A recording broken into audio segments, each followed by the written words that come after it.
Hi everyone, welcome to career maker. നമ്മളിന്ന് ജൂലൈയിലെ first part of current affairs ആണ് deal ചെയ്യാൻ വേണ്ടിയിട്ട് പോകുന്നത്. SSC bank RRB point of വ്യൂവിൽ എക്സാംസിൽ ചോദിക്കാൻ ചാൻസ് ഉള്ള എല്ലാ റെലവൻറ്റ് ഇൻഫർമേഷൻസും ഉൾപ്പെടുത്തിക്കൊണ്ടുള്ള ഒരു സെഷനായിരിക്കും ഇത്. So first one, government of India launches GOI stats app for real time access to official data. അല്ല, real time access to official data. അതായത് ഗവൺമെൻറ് ഓഫ് ഇന്ത്യ എന്ത് ചെയ്തിട്ടുണ്ട്? GOI stats, government of India stats എന്ന് പറയുന്ന ഒരു app launch ചെയ്തിട്ടുണ്ട്. എന്തിനു വേണ്ടിയിട്ടാണ് ഈ ആപ്പ് ലോഞ്ച് ചെയ്തത്? Real time access to official data. Official ആയിട്ടുള്ള ഡാറ്റാസ് എത്രയും പെട്ടെന്ന്, എത്രയും ആസ് സൂൺ ആസ് പോസിബിൾ യൂസേഴ്സിലേക്ക് എത്തിക്കുക എന്നുള്ളൊരു ഉദ്ദേശത്തോടുകൂടി എന്ത് ചെയ്തത് ഈ ഗവൺമെൻറ് ഓഫ് ഇന്ത്യ സ്റ്റാറ്റ്സ് എന്ന് പറയുന്ന പുതിയൊരു mobile application government of India launch ചെയ്തിട്ടുള്ളത്. ഇനി ഈ ഒരു ആപ്പ് ഡെവലപ്പ് ചെയ്തെടുത്തത് ആരാണ്? നാഷണൽ സാമ്പിൾ സർവേ ഓഫീസ് അഥവാ NSO എന്ന് പറയുന്ന ഡിപ്പാർട്ട്മെൻറ്റാണ് എന്ത് ചെയ്തത് ഈ ഒരു ആപ്പ് ലോഞ്ച് ചെയ്തെടുത്തിട്ടുള്ളത്. ക്ലിയർ?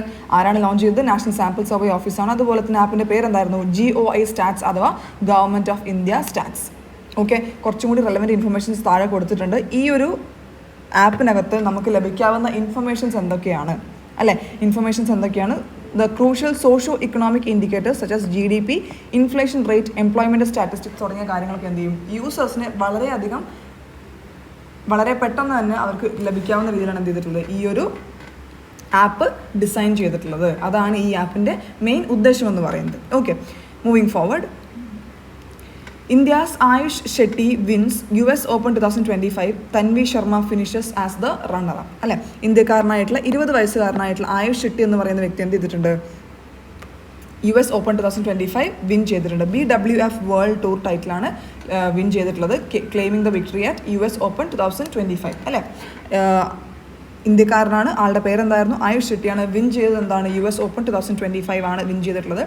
അതുപോലെ തന്നെ ഇദ്ദേഹത്തിൻ്റെ ഓപ്പണൻറ്റ് ആരായിരുന്നു? കാനഡയിൽ നിന്നും വന്നിട്ടുണ്ടായിരുന്ന ബ്രയൻ യാങ് എന്ന് പറയുന്ന വ്യക്തിയാണ് അദ്ദേഹത്തിൻ്റെ ഫൈനൽ റൗണ്ടിൽ അദ്ദേഹത്തിന് ഓപ്പണൻ്റ് ആയിട്ട് വന്നിട്ടുണ്ടായിരുന്നത്. ഇനി അതുപോലെ തന്നെ വിമൻ സിംഗിൾസിൻ്റെ കേസ് എടുത്ത് നോക്കുകയാണെങ്കിൽ തൻവി ശർമ്മ എന്ന് പറയുന്ന വ്യക്തി അല്ലേ, തൻവി ശർമ്മയാണ് വിമൻ സിംഗിൾസിൽ റണ്ണർ അപ്പ് ആയിട്ട് വന്നിട്ടുള്ളത്. വിച്ച് മീൻസ് സെക്കൻഡ് പൊസിഷനിൽ വന്നിട്ടുള്ളത് അല്ലേ, ഫസ്റ്റ് പൊസിഷൻ അല്ല, സെക്കൻഡ് പൊസിഷനിൽ വന്നിട്ടുള്ളത്. പുള്ളിക്കാരി 16 years old ആണ്. 16 years old Tanvi Sharma delivered and inspiring performance അല്ലേ. യെസ്, അപ്പോൾ ഇനീഷ്യൽ പൊസിഷൻ ആർക്കായിരുന്നു ഉണ്ടായിരുന്നത്? ഫസ്റ്റ് പൊസിഷൻ ആയുഷ് ഷെട്ടിയാണ് US Open 2025 വിൻ ചെയ്തത്. ഇനി വിമൻ സിംഗിൾസിൻ്റെ കേസ് എടുക്കുകയാണെന്നുണ്ടെങ്കിൽ സെക്കൻഡ് ആരായിരുന്നു? ഇന്ത്യക്കാരിയായിട്ടുള്ള തൻവി ശർമ്മ എന്ന് പറയുന്ന വ്യക്തിയായിരുന്നു സെക്കൻഡ് ആയിട്ട് വന്നിട്ടുണ്ടായിരുന്നത്. Which means the runner up അല്ലേ. മൂവിങ് ഫോർവേഡ്, ഇത് വളരെ ഇമ്പോർട്ടൻ്റ് ആണ്, വളരെ റെലവൻ്റ് ആണ്. ഒരു കാരണവശാലും ഇത് മിസ് ഔട്ട് ചെയ്ത് പോകാൻ പാടില്ല. Padmashri awardee and Manipuri classical dancer Suryamukhi Devi passes away at 85. 85 വയസ്സായപ്പോഴേക്കും എന്ത് ചെയ്തിട്ടുണ്ട്? മണിപ്പൂരി ക്ലാസിക്കൽ ഡാൻസർ ആയിട്ടുള്ള സൂര്യമുഖി ദേവി. വളരെ ഇമ്പോർട്ടൻ്റ് ആണ്. സ്റ്റാറ്റിക് GKയിൽ നിങ്ങൾക്ക് ചോദിക്കാൻ ചാൻസ് ഉള്ളൊരു ക്വസ്റ്റ്യൻ ആണ്. നിങ്ങൾക്ക് ക്വസ്റ്റ്യൻസ് വരുന്ന രീതി അറിയാലോ. SSC RRBക്ക് ക്വസ്റ്റ്യൻസ് വരുന്ന രീതി അറിയാം. സ്റ്റാറ്റിക് GKയിൽ വളരെ കോമൺ ആയിട്ട് ചോദിക്കുന്ന ഒരു ക്വസ്റ്റ്യനാണ് ഡാൻസ് ഫോംസും അതിൻ്റെ എക്സ്പോണൻസിൻ്റെ കാര്യങ്ങളൊക്കെ. അതിനകത്ത് ചോദിക്കാറുണ്ട്. ഒരു എക്സ്പോണൻ്റ് ഒരാളുടെ പേര് വന്നിട്ട് ഇന്ന ആൾ ഏത് ഡാൻസ് ഫോമുമായി ബന്ധപ്പെട്ടിരിക്കുന്നത് വളരെ കോമൺ ആയിട്ട് ചോദിക്കുന്ന ക്വസ്റ്റ്യനാണ് അല്ലേ. സോ അതുപോലെ ചോദിക്കാൻ ചാൻസ് ഉള്ളൊരു ക്വസ്റ്റ്യനാണ്. സൂര്യമുഖി ദേവി പാസസ് അവേ അറ്റ് 85 അല്ലേ. 85 വയസ്സായപ്പോഴേക്കും മണിപ്പൂരി ക്ലാസിക്കൽ ഡാൻസർ ആയിട്ടുള്ള പത്മശ്രീ അവാർഡി ആയിട്ടുള്ള സൂര്യമുഖി ദേവി എന്ത് ചെയ്തിട്ടുണ്ട്? നമ്മളെ വിട്ട് പോയിട്ടുണ്ട് അല്ലേ. സോ മണിപ്പൂരി ക്ലാസിക്കൽ ഡാൻസറാണ് പുള്ളിക്കാരി. ആളുടെ പേരെന്തായിരുന്നു? സൂര്യമുഖി ദേവിയാണ്. 85 വയസ്സായപ്പോഴേക്കാണ് മരിച്ചു പോയത്. അതുപോലെ തന്നെ മണിപ്പൂരി ക്ലാസിക്കൽ ഡാൻസറാണ് അല്ലേ. മണിപ്പൂരി ക്ലാസിക്കൽ ഡാൻസറാണ്. പത്മശ്രീ അവാർഡ് റെസിപ്പിയൻ്റ് ആണ്. നമുക്കറിയാം, നമുക്ക് ഇന്ത്യയിൽ 4 സിവിലിയൻ അവാർഡ്സാണുള്ളത് അല്ലേ. 4 സിവിലിയൻ അവാർഡ്സാണുള്ളത്. ഈ 4 സിവിലിയൻ അവാർഡ്സിൽ ഹയസ്റ്റ് ഏതാണ്? ഹയസ്റ്റ് ഭാരത് രത്നയാണ് അല്ലേ. അതുപോലെ പത്മഭൂഷൺ, അതുപോലെ തന്നെ പത്മശ്രീ, അങ്ങനെയാണ് എന്ത് പോകുന്നത്? നമ്മുടെ സിവിലിയൻ അവാർഡ്സിൻ്റെ റാങ്ക് പോകുന്നത് അല്ലേ. So passes away at the age of 85 on June 29, 2025. 2025 June 29 മരണം സംഭവിച്ചത്. അതുപോലെ തന്നെ എന്താണ്? പുള്ളിക്കാരി പത്മശ്രീ അവാർഡി വിന്നറാണ്. മണിപ്പൂരി ക്ലാസിക്കൽ ഡാൻസർ കൂടിയാണ് അല്ലേ. സൂര്യമുഖി ദേവി വാസ് അൺമാരിഡ്. പുള്ളിക്കാരി എന്ത് ചെയ്തിട്ടില്ല? മാരീഡ് ആയിരുന്നില്ല. റീസൺ എന്തായിരുന്നു? Har dedication for Indian classical dance അല്ലേ. ഇന്ത്യൻ ക്ലാസിക്കൽ ഡാൻസിനോട് ഡെഡിക്കേഷൻ കാരണം എന്താണ്? പുള്ളിക്കാരി മാരേജ് പോലും വേണ്ടെന്ന് വെച്ചിട്ടാണ് പുള്ളിയുടെ ഡെഡിക്കേഷൻ കാണിച്ചിട്ടുണ്ടായിരുന്നത്. അതുപോലെ തന്നെ 2025 113 പത്മശ്രീ റെസിപ്പിയൻസിൽ ഒരാളായിരുന്നു ആര്? സൂര്യമുഖി ദേവി എന്ന് പറയുന്നത് അല്ലേ. ഇത്രയും കാര്യങ്ങൾ ഓർത്ത് വെച്ചിരിക്കുക. ആളുടെ പേരെന്തായിരുന്നു? സൂര്യമുഖി ദേവി എന്നാണ്. 85-ാമത്തെ വയസ്സിലാണ് ആൾ മരണപ്പെടുന്നത്. പത്മശ്രീ അവാർഡി വിന്നറാണ്. മണിപ്പൂരി ക്ലാസിക്കൽ ഡാൻസർ കൂടിയാണ്. Okay. Next one, Lando Norris wins 2025 Austrian grand Prix for McLaren.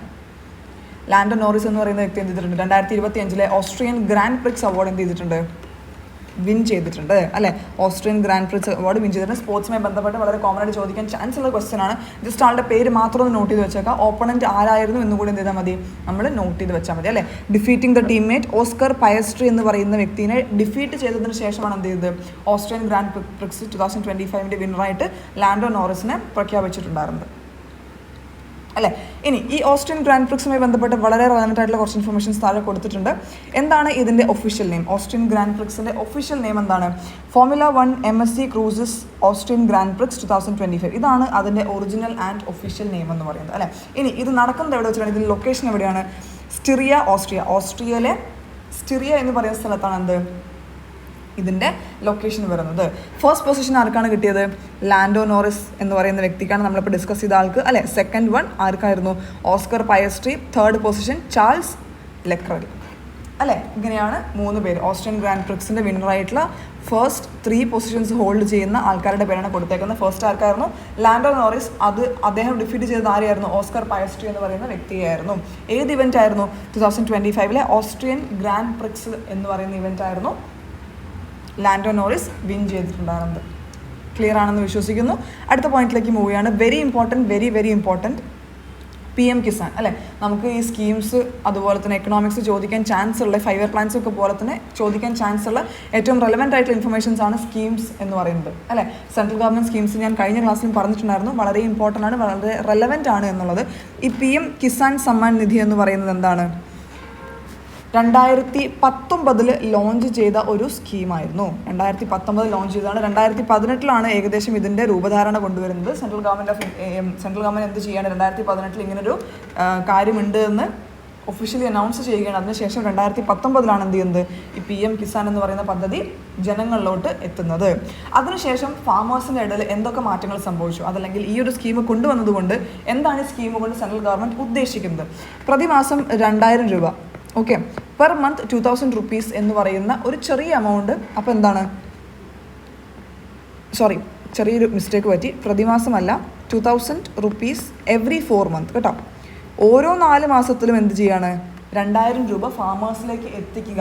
നമുക്കറിയാം ഫാമേഴ്സ് എന്ന് പറയുന്നത് വളരെ എക്കോണമിക്കലി ചിലപ്പോൾ കുറച്ച് ബാക്ക്വേർഡ് ആയിട്ടുള്ള കമ്മ്യൂണിറ്റി ആയിരിക്കും. സ്വാഭാവികമായിട്ടും എന്താണ് അവർക്ക് ചെറിയൊരു ഫിനാൻഷ്യൽ അസിസ്റ്റൻസ് കൊടുക്കുക എന്നുള്ളതിൻ്റെ ഉദ്ദേശമാണ് എന്ത്? ഈ 2000 റുപ്പീസ് ഓരോ 4 മാസത്തിലും ഒരിക്കൽ ഫാമേഴ്സിലേക്ക് എത്തിക്കുക എന്നുള്ളത് അല്ലേ. അങ്ങനെ ഓരോ 4 മാസത്തിലും 2000 രൂപ വെച്ച് ഒരു വർഷത്തിൽ എന്ത് ചെയ്യാണ്?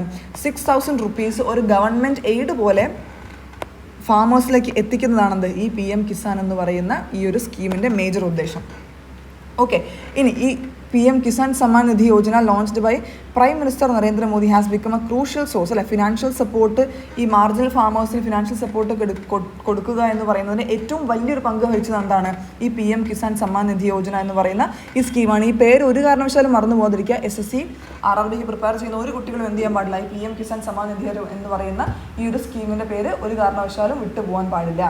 Okay, farmers from different villages in Harda was enable to buy അല്ലെ. ഹർദ എന്ന് പറയുന്ന മധ്യപ്രദേശിലെ ഒരു ഡിസ്ട്രിക്റ്റ് ആണ്. ഈ ഡിസ്ട്രിക്റ്റിലെ മധ്യപ്രദേശിലെ ഹർദ എന്ന് പറയുന്ന ഡിസ്ട്രിക്റ്റിലെ ആൾക്കാർക്കാണ് ഇത് ഏറ്റവും കൂടുതൽ എന്ത് ചെയ്തത്? പ്രയോജനപ്പെട്ടത്. ഓക്കെ, കാരണം എന്തായിരിക്കും? സ്വാഭാവികമായിട്ടും അവർക്ക് ബേസിക് ഫാമിംഗ് നീഡ്സോ അതല്ലെങ്കിൽ ഇൻഫ്രാസ്ട്രക്ചേഴ്സോ ഫെസിലിറ്റീസോ കാര്യങ്ങളോ ഒന്നും ഉണ്ടാവാത്തൊരു കണ്ടീഷൻ ആയിരിക്കും. സ്വാഭാവികമായിട്ടും അവർക്കൊരു ഫിനാൻഷ്യൽ അസിസ്റ്റൻസ് വേണ്ടി വരും. അതിൻ്റെ ഭാഗമായിട്ട് എന്ത് ചെയ്തിട്ടുണ്ട്? ഇവർക്ക് ഒരു ഫിനാൻഷ്യൽ അസിസ്റ്റൻസ് കൊടുക്കാൻ ഈ PM കിസാൻ സമ്മാൻ നിധിക്ക് സാധിച്ചിട്ടുണ്ട് അല്ലേ. സോ എവറി 4 മന്ത്സിൽ 2000 രൂപ വെച്ച് എന്താണ്? 6000 റുപ്പീസ് അവർക്ക് എന്ത് ചെയ്യാൻ പറ്റിയിട്ടുണ്ട്? അവർക്ക് ഫാമേഴ്സിൻ്റെ അടുത്തേക്ക് ഡെലിവർ ചെയ്യാൻ പറ്റിയിട്ടുണ്ട് അല്ലേ. ഓരോ വർഷത്തിലും 6000 റുപ്പീസ് ഡെലിവർ ചെയ്യാൻ പറ്റിയിട്ടുണ്ട്. അത് ഏറ്റവും കൂടുതൽ ഹെൽപ്പ് ചെയ്തത് ആരെയാണ്? മധ്യപ്രദേശിലെ ഹർദ എന്ന് പറയുന്ന ഡിസ്ട്രിക്റ്റിലുള്ള ഒരു വിഭാഗം ഫാമേഴ്സിനാണ് എന്ത് ചെയ്തത്? ഇത് ഹെൽപ്പ് ചെയ്തിട്ടുള്ളത് അല്ലേ. ഈ സ്കീമിൻ്റെ പേരെന്തായിരുന്നു? PM കിസാൻ സമ്മാൻ നിധി യോജന. ഒരു കാരണവശാലും പേര് മറന്നു പോകാൻ പാടില്ല. Okay, moving forward. Union Minister HD Kumaraswamy inaugurates NMDC and MECON international offices in Dubai. Union Minister HD Kumaraswamy ഒരു കാരണവശാലും മറന്നു പോകാൻ പാടില്ല. കൗൺസിൽ ഓഫ് മിനിസ്റ്റേഴ്സിൻ്റെ പേര് എത്ര ആൾക്കാരുണ്ടോ, ഇൻഡിപെൻഡൻറ്റ് ചാർജസ് അല്ല, അതല്ലാത്ത കൗൺസിൽ ഓഫ് മിനിസ്റ്റേഴ്സിൻ്റെ പേര് ആരൊക്കെയാണോ അത് അത്രയും എന്ത് ചെയ്യണം? തീർച്ചയായിട്ടും നിങ്ങൾ അറിഞ്ഞിരിക്കണം. ഒരു കാരണവശാലും മറന്നു പോകാനോ സ്കിപ്പ് ചെയ്ത് പോകാനോ പാടില്ല. കൗൺസിൽ ഓഫ് മിനിസ്റ്റേഴ്സിൻ്റെ പേര് എന്തായാലും അറിഞ്ഞിരിക്കാം കേട്ടോ. So union minister H D Kumaraswamy, ഈ എച്ച് ഡി കുമാരസ്വാമി എന്ന് പറയുന്ന വ്യക്തി union minister for steel and heavy industries ആണ് കേട്ടോ. സ്റ്റീൽ ആൻഡ് ഹെവി ഇൻഡസ്ട്രീസിൻ്റെ യൂണിയൻ മിനിസ്റ്റർ ആണ് ആര്? എച്ച് ഡി കുമാരസ്വാമി എന്ന് പറയുന്ന വ്യക്തി. ഇദ്ദേഹം എന്ത് ചെയ്തിട്ടുണ്ട്? NMDC. എന്താണ് NMDC എന്ന് പറയുന്നത്? നാഷണൽ മിനറൽ ഡെവലപ്മെൻറ്റ് കോർപ്പറേഷൻ അല്ലേ. National mineral development corporation 1958 established ആയതാണ്. ഈ ഒരു ഓർഗനൈസേഷൻ്റെ ഇൻ്റർനാഷണൽ ഓഫീസ്, അതുപോലെ തന്നെ മെക്കോൺ എന്ന് പറയുന്നതിൻ്റെ ഇൻ്റർനാഷണൽ ഓഫീസ് എന്ത് ചെയ്യാണ്? ദുബായിൽ അവർ ഇനോഗ്രേറ്റ് ചെയ്തിട്ടുണ്ട് അല്ലേ. യൂണിയൻ മിനിസ്റ്ററിൻ്റെ പേരെന്തായിരുന്നു? H D Kumaraswamy. ഏത് ഡിപ്പാർട്ട്മെൻറ്റാണ് പുള്ളി ഹാൻഡിൽ ചെയ്യുന്നത്? സ്റ്റീൽ ആൻഡ് ഹെവി ഇൻഡസ്ട്രീസ് ആണ് പുള്ളിക്കാരൻ ഡീൽ ചെയ്യുന്നത് അല്ലേ. സോ NMDC ലിമിറ്റഡിൻ്റെയും മെക്കോൺ ലിമിറ്റഡിൻ്റെയും ഇൻ്റർനാഷണൽ ഓഫീസ് എന്ത് ചെയ്തിട്ടുണ്ട്? ദുബായിൽ പേർപ്പസ്ഫുള്ളി അവർ ലോഞ്ച് ചെയ്തിട്ടുണ്ട്, അവർ ഇനാഗ്രേറ്റ് ചെയ്തിട്ടുണ്ട്. ഈ NMDCൻ്റെ എസ്റ്റാബ്ലിഷ് ചെയ്ത വർഷം ഓർത്തിരിക്കണം, ഒരു കാരണവശാലും വിട്ടുപോകാൻ പാടില്ല. 1958 ആണ് അല്ലേ. India's largest iron ore producer ആണ്, അതുപോലെ തന്നെ operating under the ministry of steel അല്ലെ. India's largest iron ore production അല്ലെങ്കിൽ പ്രൊഡ്യൂസർ ആരാണെന്ന് ചോദിച്ചാൽ ഉത്തരം എന്താണ്? NMDC അഥവാ നാഷണൽ മിനറൽ ഡെവലപ്മെൻറ്റ് കോർപ്പറേഷൻ എന്നുള്ളതാണ്. 1958 എസ്റ്റാബ്ലിഷ്ഡ് ആവുന്നത്. ക്ലിയർ ആണെന്ന് വിശ്വസിക്കുന്നു. Moving forward, quad launches maiden joint coast guard mission in Indo Pacific. ഇത് അത്ര റെലവൻ്റ് ആണെന്ന് ഞാൻ പറയില്ല, എന്നാലും ഒന്ന് അറിഞ്ഞിരിക്കുക. സിഗ്നിഫിക്കൻറ്റ് സ്റ്റെപ്പാണെന്ത്? Australia, united states of America, Australia and Japan, ഇവർ 3 പേരും കൂടി, ഈ 3 രാജ്യങ്ങളും കൂടി എന്ത് ചെയ്യാണ്? മാരിടൈം സെക്യൂരിറ്റി ഇൻക്രീസ് ചെയ്യുന്നതിൻ്റെ ഭാഗമായിട്ട്, ഓക്കെ, മാരിടൈം സെക്യൂരിറ്റി ഇൻക്രീസ് ചെയ്യുന്നതിൻ്റെ ഭാഗമായിട്ട് എന്ത് ചെയ്യാണ്? Cost guards of India, US, Australia and Japan അല്ലേ. ഈ 3 കൺട്രീസിൻ്റെ കൂടെ ആരും കൂടിയിട്ടുണ്ട്? ഇന്ത്യ. ഇങ്ങനെ മൊത്തം 4 കൺട്രീസ് എന്ത് ചെയ്യാണ്? ഒരു ജോയിൻറ്റ് എക്സസൈസ് പോലെ ഇവർ ക്വാഡ് അറ്റ് സീ എന്ന് പറയുന്ന ഒരു ഒബ്സർവർ മിഷൻ ഇവർ എന്ത് ചെയ്തിട്ടുണ്ട്? ലോഞ്ച് ചെയ്തിട്ടുണ്ട് അല്ലേ. എവിടെ ലോഞ്ച് ചെയ്തിട്ടുണ്ട്? ഇൻഡോ പസഫിക് റീജിയനിൽ under the ministry of defence അല്ലേ. മിനിസ്ട്രി ഓഫ് ഡിഫൻസിൻ്റെ അണ്ടറിൽ വരുന്ന മിനിസ്റ്റർ ഓഫ് ഡിഫൻസിൻ്റെ അണ്ടറിൽ കൺട്രോളുള്ള quad at sea ship observer mission എന്ത് ചെയ്തിട്ടുണ്ട്? India, united states of America, Australia and Japan, ഇവർ 4 പേരും എന്ത് ചെയ്തു? ജോയിൻ്റ്ലി ലോഞ്ച് ചെയ്തു അല്ലേ. ജസ്റ്റ് ആ പേര് മാത്രം ഒന്ന് നോട്ട് ചെയ്ത് വെച്ചിരുന്നാൽ മതിയാവും കേട്ടോ. ഓക്കെ, മൂവിങ് ഫോർവേഡ്, ഇതും വളരെ റെലവൻ്റ് ആയിട്ടുള്ള ഇൻഫർമേഷൻ ആണ്. Air marshal S. Sivakumar appointed as the air officer in charge administration. ഒരു കാരണവശാലും അപ്പോയിൻമെൻറ്റ്സ് ഒന്നും ഒരു കാരണവശാലും എന്ത് ചെയ്യാൻ പാടില്ല, നമ്മൾ വിട്ടുപോകാൻ പാടില്ല. ഏതെങ്കിലും ഇൻ്റർനാഷണൽ ഓർഗനൈസേഷൻസിലോ നാഷണൽ ഓർഗനൈസേഷൻസിലോ അതുപോലെ തന്നെ ഇങ്ങനത്തെ എന്തെങ്കിലും ഡിപ്പാർട്ട്മെൻറ്റിൻ്റെ ഉന്നത തലത്തിലിരിക്കുന്ന ആൾക്കാർ മാറുകയാണെന്നുണ്ടെങ്കിൽ, ഓക്കെ, ഇപ്പം ഫോർ എക്സാമ്പിൾ പറയുകയാണെങ്കിൽ RBIയുടെ ഗവർണർ, CAG പോലത്തെ തസ്തികയിലിരിക്കുന്നവരോ, അതല്ലെങ്കിൽ ഇപ്പം നമ്മളിപ്പോൾ ഡിസ്കസ് ചെയ്യുന്ന പോലെ എയർ മാർഷൽ, ഓക്കെ, അതുപോലെ ചീഫ്, അങ്ങനത്തെ ആൾക്കാരൊക്കെ മാറുകയാണ്, അങ്ങനത്തെ അപ്പോയിൻമെൻറ്റുകളുടെ അപ്ഡേറ്റ്സ് വരികയാണെന്നുണ്ടെങ്കിൽ ഒരു കാരണവശാലും എന്ത് ചെയ്യാൻ പാടില്ല? വിട്ടുപോകാൻ പാടില്ല. ഓക്കെ, ഒരു കാരണവശാലും വിട്ടുപോകാൻ പാടില്ല. സോ നമ്മുടെ ഇപ്പോഴത്തെ ന്യൂസ് എന്താണ്? Air marshal S. Sivakumar appointed as air officer in charge administration അല്ലേ. എയർ ഓഫീസർ ഇൻചാർജ് അഡ്മിനിസ്ട്രേഷൻ്റെ ഹയർ അതോറിറ്റി അല്ലേ, ഒരു ഹയർ ലെവൽ അപ്പോയിൻമെൻറ്റ് ആര് നടത്തിയിട്ടുണ്ട്? എയർഫോഴ്സ് നടത്തിയിട്ടുണ്ട്. ആരെയായിരുന്നു അവിടെ അപ്പോയിൻറ്റ് ചെയ്തത്? S. Sivakumar. Air marshal S. Sivakumar എന്ന് പറയുന്ന വ്യക്തിയെയാണ് അവിടെ അപ്പോയിൻറ്റ് ചെയ്തിട്ടുള്ളത്. ഓക്കെ, ഇത് പുള്ളിയുടെ കരിയർ ഹിസ്റ്ററിയാണ് ഇവിടെ കൊടുത്തേക്കുന്നത്. ഇതത്ര റെലവൻറ്റ് ആണെന്ന് ഞാൻ പറയുന്നില്ല, പുള്ളിക്കാരനെ അപ്പോയിൻറ്റ് ചെയ്ത സ്ഥലം മാത്രം ഒന്ന് ഓർത്തിരിക്കാം. എയർ ഓഫീസർ ഇൻചാർജ് അഡ്മിനിസ്ട്രേഷനാണ് പുള്ളീനെ അപ്പോയിൻറ്റ് ചെയ്തേക്കുന്നത്. തസ്തിക എന്ന് പറയുന്നത്, അതുപോലെ തന്നെ എവിടെയാണ് ലൊക്കേഷൻ കൂടി ജസ്റ്റ് ശ്രദ്ധിച്ച് വെച്ചേക്കുക. എയർ ഹെഡ് ക്വാർട്ടേഴ്സ് ന്യൂഡൽഹിയിൽ വരുന്ന എയർഫോഴ്സിൻ്റെ ഹെഡ് ക്വാർട്ടേഴ്സാണ് എന്ത് ചെയ്തത്? പുള്ളിക്കാരനെ അപ്പോയിൻറ്റ് ചെയ്തിട്ടുള്ളത്. He was commissioned in 1990 into the administration branch of IAF Indian എയർഫോഴ്സിൻ്റെ അഡ്മിനിസ്ട്രേഷൻ ബ്രാഞ്ചിലോട്ട് കമ്മീഷൻ ചെയ്തത് എപ്പോഴാണ്? പുള്ളിക്കാരൻ കമ്മീഷൻ ചെയ്യുന്നത് 1990 ജൂണിലാണ്. ഓക്കെ, ഇത്രയും മാത്രം അറിഞ്ഞിരുന്നാൽ മതിയാവും. ബാക്കിയുള്ളത് പുള്ളിയുടെ കരിയർ ഹിസ്റ്ററി മാത്രമാണ് കേട്ടോ. ജസ്റ്റ് ഒന്ന് വായിച്ചിരുന്നാൽ മതി.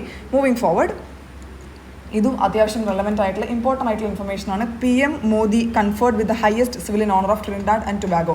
ട്രിനിഡാഡ് ആൻഡ് ടുബാഗോ എന്ന് പറയുന്ന ഒരു കൺട്രിയാണ്. ആ കൺട്രിയുടെ ഹയസ്റ്റ് സിവിലിയൻ ഓണർ, നമ്മൾ നേരത്തെ പറഞ്ഞല്ലോ നമുക്ക് 4 സിവിലിയൻ അവാർഡ്സ് ഉണ്ട് എന്ന് പറഞ്ഞു അല്ലേ.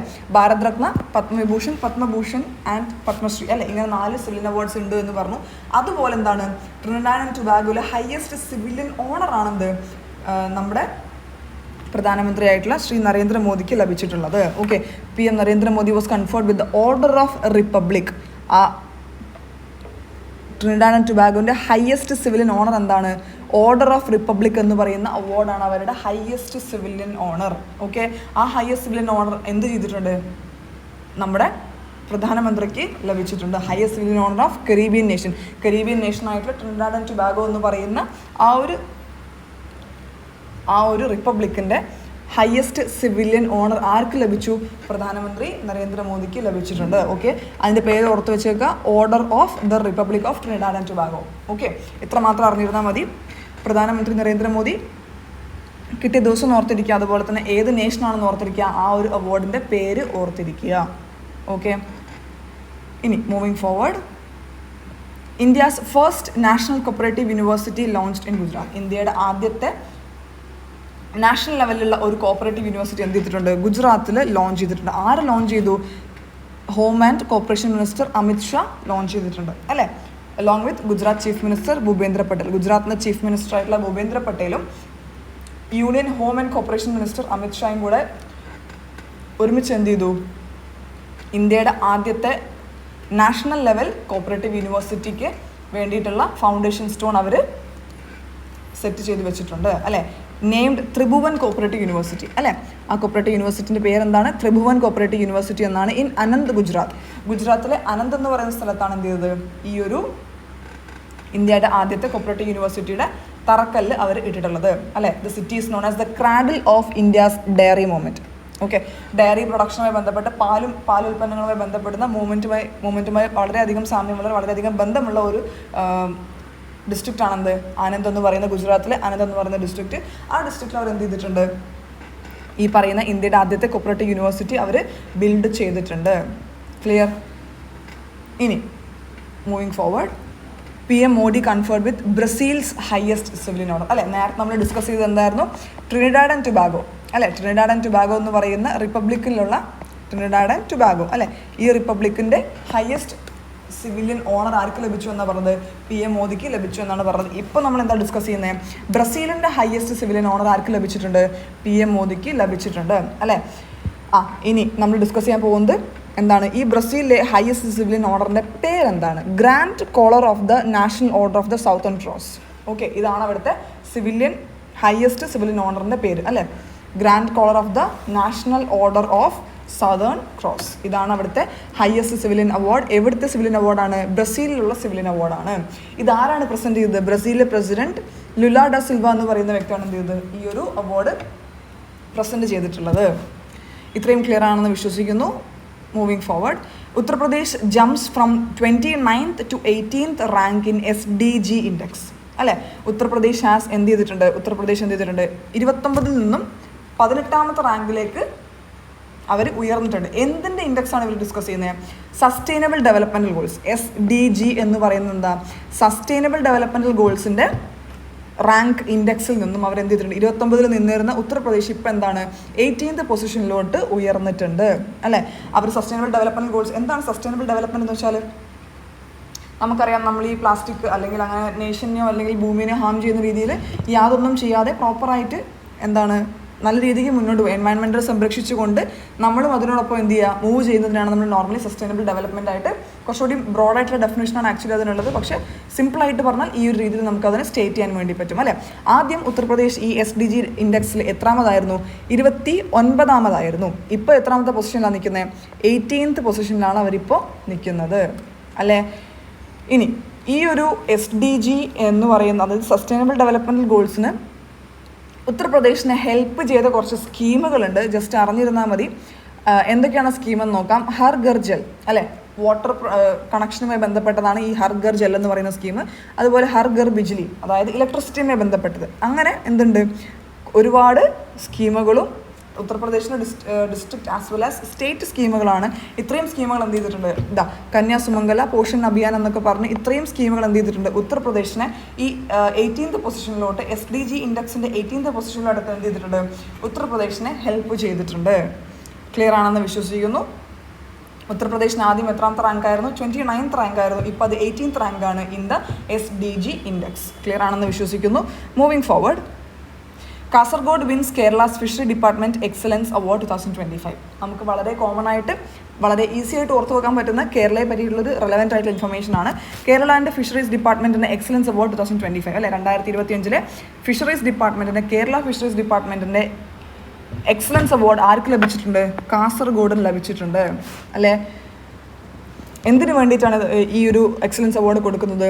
Outstanding performance in the fisheries sector. Fisheries സെക്ടറിൽ ആ ഒരു ജില്ല എന്ത് ചെയ്തിട്ടുണ്ട്? ഔട്ട്സ്റ്റാൻഡിംഗ് ആയിട്ടുള്ളൊരു പെർഫോമൻസ്. നമുക്ക് സ്വാഭാവികമായിട്ട് ഒരു അവാർഡ് കിട്ടുമ്പോൾ എന്താ, ആ ഒരു മേഖലയിൽ എന്തെങ്കിലും ഒരു മികവുറ്റ പ്രകടനം കാഴ്ചവെച്ചവർക്കാണ് സ്വാഭാവികമായിട്ടും എന്ത് ചെയ്യുക, ഒരു അവാർഡ് കൊടുക്കുക അല്ലേ. സോ അതിനുമായി ബന്ധപ്പെട്ട്, അതായത് ഫിഷറീസ് ഡിപ്പാർട്ട്മെൻറ്റുമായി ബന്ധപ്പെട്ട്, ഫിഷറീസ് സെക്ടറുമായി ബന്ധപ്പെട്ട്, ഒരു ഫിഷ് ഫാമിംഗ് പ്രോജക്റ്റുമായി ബന്ധപ്പെട്ട് എന്ത് ചെയ്തിട്ടുണ്ട്?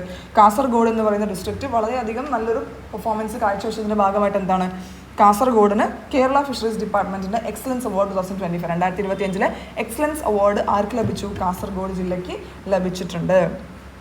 ക്ലിയർ ആണെന്ന് വിശ്വസിക്കുന്നു.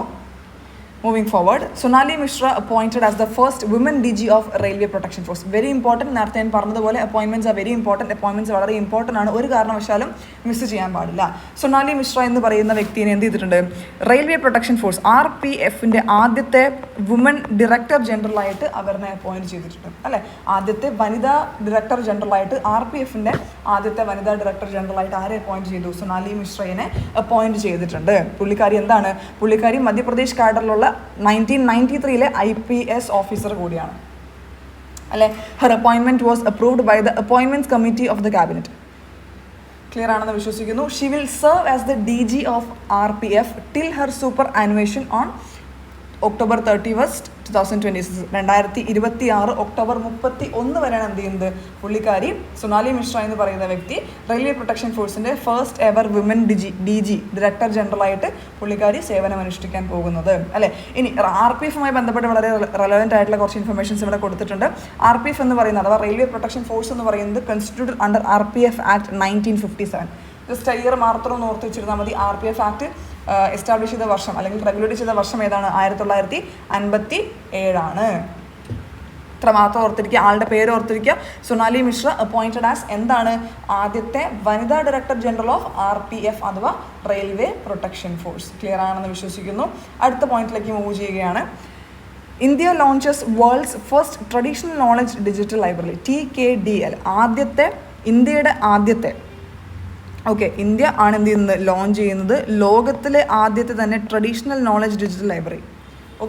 ട്രഡീഷണൽ നോളജുമായി ബന്ധപ്പെട്ട്, അതായത് ആയുർവേദം, ഈ സിദ്ധ, യുനാനി, അതുപോലെ സോവ റിഗ്പ, ഹോമിയോപ്പതി തുടങ്ങിയ ട്രഡീഷണൽ ആയിട്ടുള്ള ഹെൽത്ത് കെയർ മെത്തേഡ്സ് ഒക്കെ ഫോളോ ചെയ്തുകൊണ്ട് എന്താണ് ഒരു ഡിജിറ്റൽ ലൈബ്രറി ആര് സ്റ്റാർട്ട് ചെയ്യുകയാണ്? ലോകത്തിലെ തന്നെ ആദ്യത്തെ ഡിജിറ്റൽ ലൈബ്രറി ആര് സ്റ്റാർട്ട് ചെയ്തിട്ടുണ്ട്?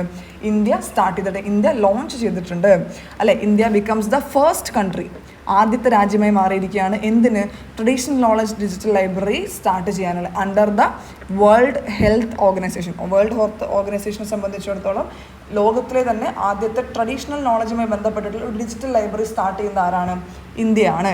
ഈ ഒരു ട്രഡീഷണൽ നോളജുമായി ബന്ധപ്പെട്ട ഡിജിറ്റൽ ലൈബ്രറിക്കകത്ത് എന്തെല്ലാം കാര്യങ്ങളാണ് ഉണ്ടാവുക അല്ലേ?